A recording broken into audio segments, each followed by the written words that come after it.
As the saying goes, when a whale falls, everything grows. So what exactly is a whale fall?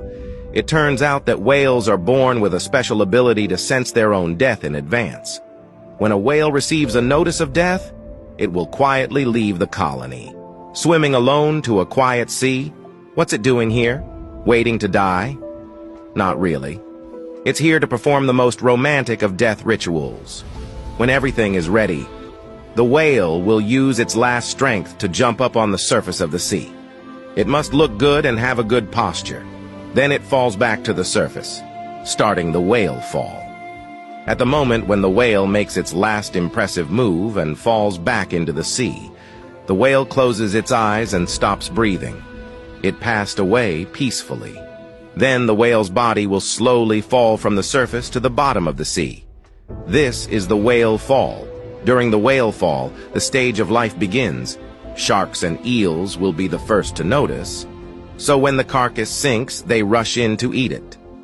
Why don't they just grab it? Because the whale is so big.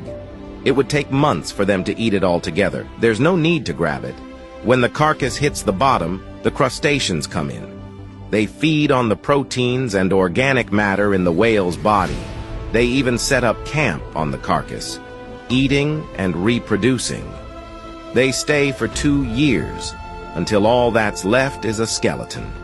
At this point, it's time for the anaerobic bacteria to make their appearance. They'll burrow into the bones and break down the lipids inside, producing hydrogen sulfide that smells like rotten eggs. And that's not all. The whale's remains will eventually turn into a reef, a habitat for creatures. It's not until 100 years later that the last molecules of the whale are completely broken down. In that century, whale carcasses have provided survival and employment for at least 43 species and as many as 12,490 organisms. A veritable one whale falls and all things live.